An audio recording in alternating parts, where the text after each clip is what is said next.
Rotorua's rhododendrons are in full display. The magnolias are flowering. New greenery is beginning to emerge.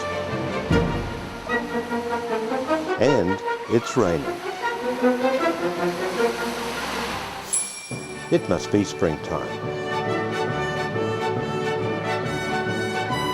It's that time of the year when the district's tourist operators are looking ahead to the coming high season.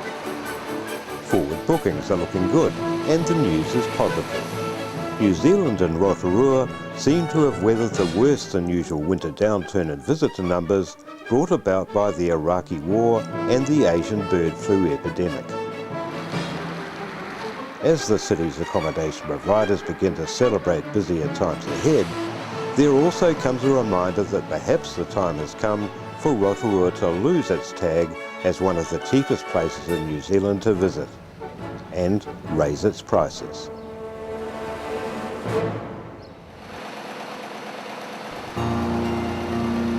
In the first week of September, the good news just keeps coming.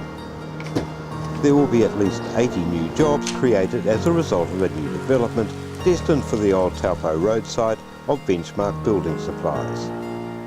An old favourite of Westside do-it-yourselfers, Benchmark has been purchased by the Australian hardware and home improvement giant Bunnings. And what is planned is a 12,000 square metre warehouse plus garden centre and timber yard with plenty of parking. Only days later comes a report of a change on the other side of town involving another Australian company. Just past the bridge across the Puarenga stream, John and Jeanette Crean's wood processing business has been a landmark on Tinai Road since the early 1980s.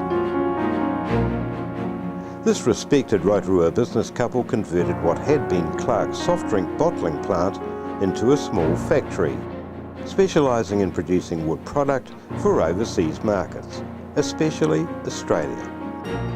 20 years on, and the Creans have built up the business to be a major local exporter, with a considerable workforce, and made a substantial but largely unsung contribution to the Rotorua community. Just over a year ago, their achievements were acknowledged with a special community award. John and Jeanette Crean were very low-profile people in our community, really. As an entrepreneur and as a philanthropist, you never ever heard the sort of things that they were doing. Now, our cyclist, Mark Rendell, went away and they supported Mark to the hilt. Nobody knew about that until he won gold. And I thought, what a wonderful thing to do. So just looking back and making a few inquiries of some of the other things that the Creans had supported, I thought, wow, they have provided outstanding service to our community. But now, retirement looms.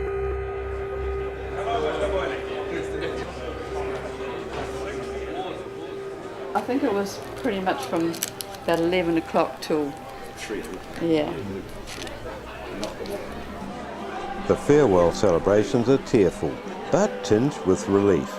The Creans have just sold their business to one of their best Australian customers, and as part of the deal, have also guaranteed the continuity of jobs for all their loyal workforce.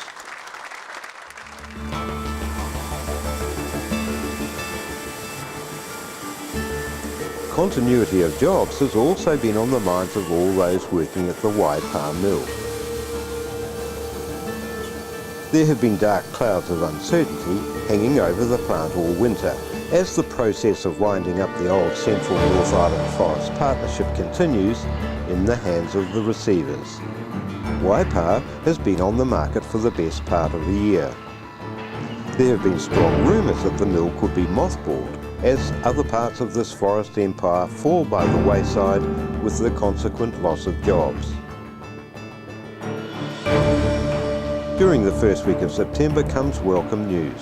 Waipa has received a stay of execution and a huge relief for the plant's 300 plus staff and contractors. This Daily Post editorial spells out the vital importance of this major boost for the whole region's forestry interests, at a time when the sector has been suffering a rising exchange rate and falling log prices. A new company, Red Stag Timber, will take over the Waipa mill at the end of the month. Cleverly, they've resurrected the brand and logo of the old Forestry Corporation of New Zealand as a mark of their intention to keep Waipa's saw blades turning.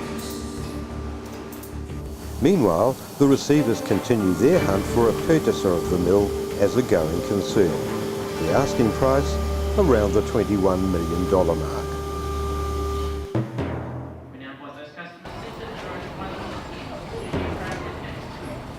At Rotorua's airport, despite much work lengthening the runway, it's been a long 18 months since they last regularly heard the whine of jet engines.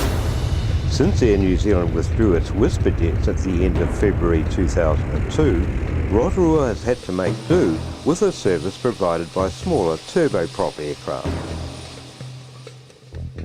There are some who claim that the costs incurred by acquiring full district council ownership of the airport and continuing with expansion plans has merely produced an expensive white elephant. Behind the scenes, District Councillor Neil Oppett has now been acting as chairman of the airport board for a year. In a partnership with local tourism interests, part of that role has been to head the protracted negotiations with Air New Zealand aimed at a return of their jet service. It's an ongoing issue about how much an airline is going to pay to use Rotorua airport facilities.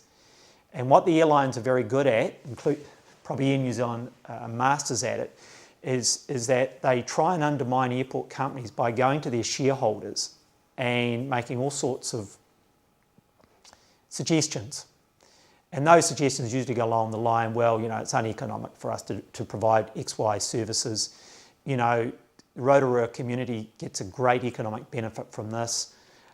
We think that it's right and proper for the ratepayers of Rotorua to pay, a proportion of our costs, in using the airport.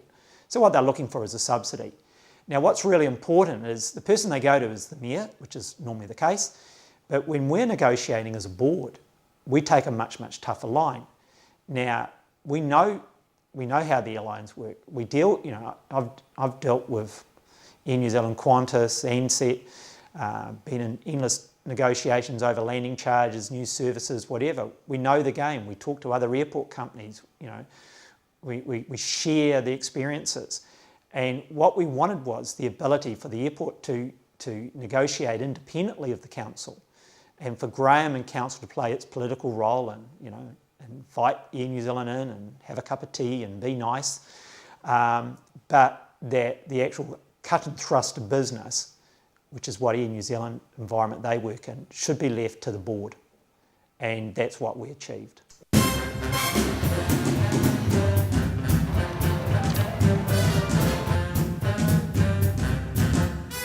The good news comes in the second week of September, and it couldn't come at a better time.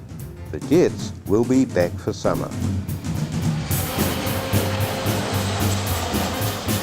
Air New Zealand's new 300 series 737s will provide an almost 10% increase in seating numbers and accommodate the larger group tours that the Rotorua visitor industry has been missing out on for the past 18 months.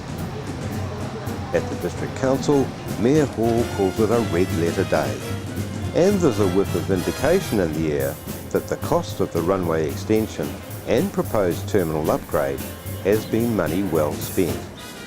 And there's a feeling that the dreams of a Trans-Tasman service might soon be a reality.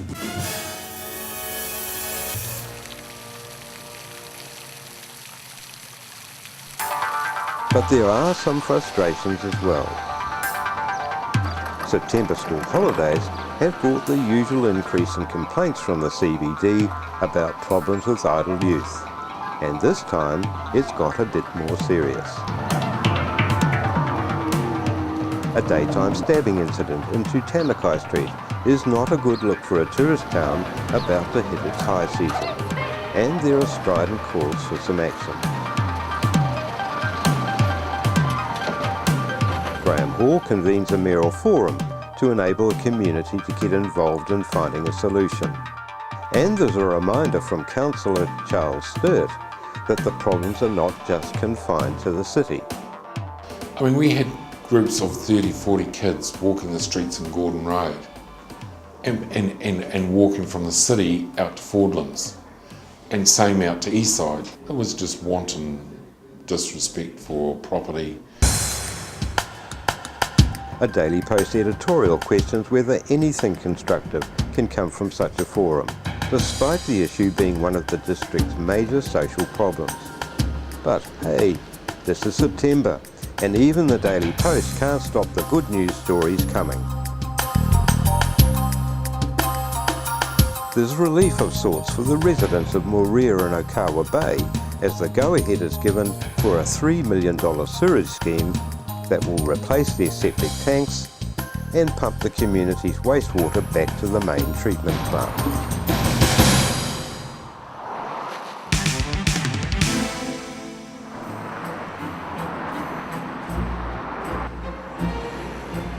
Back in the year 2000, when this Rotorua Boys High School Millennium Centre was just at the planning stages, the District Council reversed a long-standing policy and contributed $300,000 to construction costs. At the time, there were some councillors who opposed the decision, despite the worthiness of this appeal for funding. There were warnings that the change of heart would establish a dangerous precedent and open the floodgates. I remember Councillor Peter Barry, saying to us at the end of that debate when the vote had been taken, you people will regret that vote, because we set a precedent. It meant then we had to keep on funding schools, and it was a precedent. In September 2003, such is proving to be the case. Motion is carried. Moving on to No less than 3 local schools have requested council assistance with various building projects. Last year, Ian Edward headed a steering committee with the objective of building a major new sports facility at Rotorua Girls High School. At the time, there was much discussion about the growing inadequacy of the ageing sports drome, and Ian's project for a 3,000-seat sports arena seemed to have much merit, despite the predicted cost of $8 million. But the District Council was being asked to make a contribution of some $2.3 million, and that was always going to be a big ask. Now the prospect of a new event centre, funded by a $10 million grant from the Rotorua Energy Charitable Trust, has changed the indoor venue landscape. And the Girls High School Committee have gone back to the Council with a more modest project and a request for $300,000 towards a total cost of $1.7 million. This has just been approved, and a much needed indoor facility is scheduled for completion next year.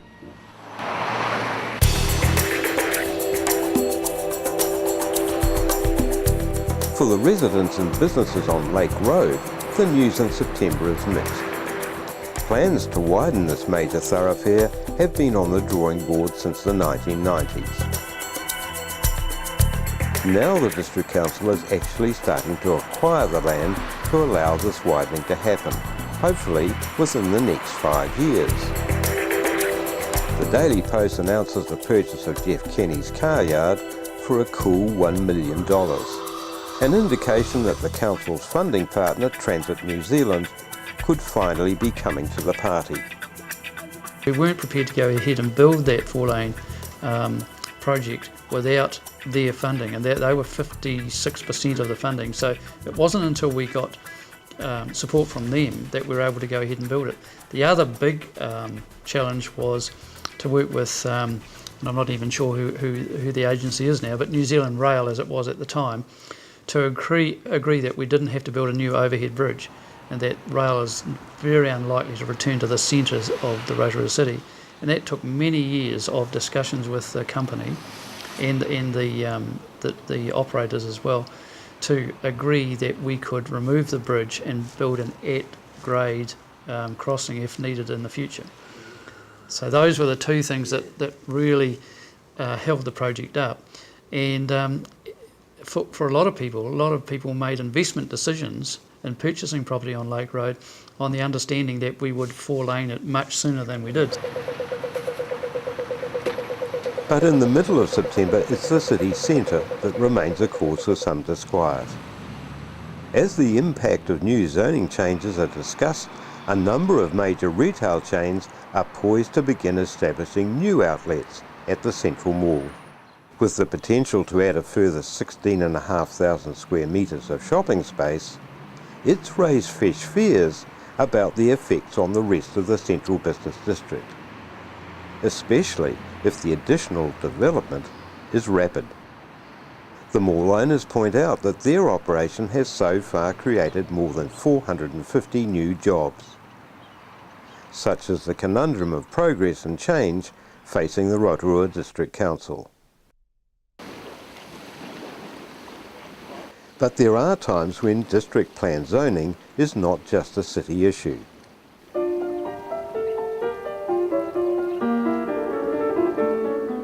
Like here at Lake Tarawera, where the area known as the Landing has become the subject of a hot, drawn-out and complicated dispute. While technically all this has been a legal road since 1938, at that time it also created an anomaly in the form of a small ticket office for the long-established Rotomahana launch cruise. In effect, a private business being conducted on a public road.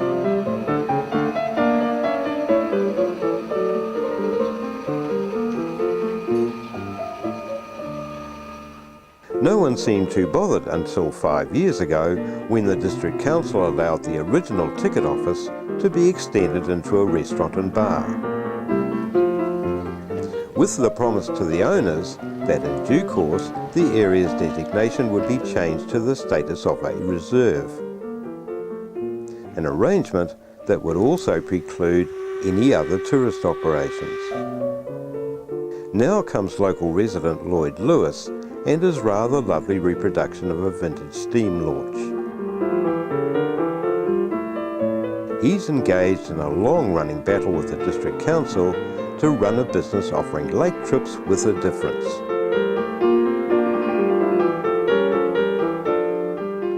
Lloyd's problem is that apart from actually picking up and dropping off his passengers, the new legal status of the area will prevent him from operating his business at the popular Landing jetty, or even an alternative at Boatshed Bay. The whole matter has already seen a challenge in the High Court, and now there is some considerable interest in how the District Council might next manoeuvre to solve this problem of its own making.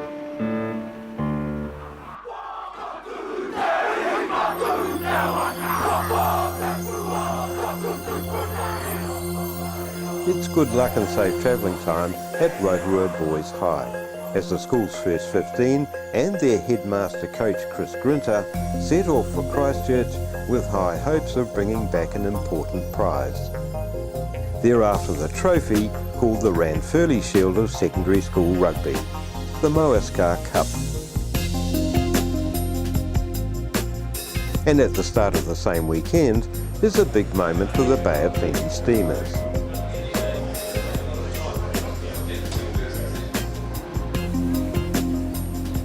With wins from their last 2 games, and now coming up against a lacklustre Northland, there's plenty of incentive for a top performance in front of a home crowd.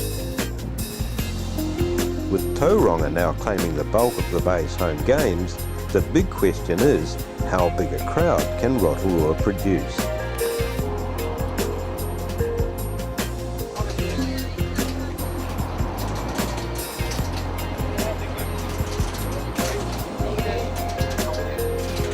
Thanks to the local spectator habit of turning up at the last minute without a pre-purchased ticket, there are still crowds outside waiting to get through the turnstiles as the Steamers romp through their first half with a 42 points to 10 lead at half-time.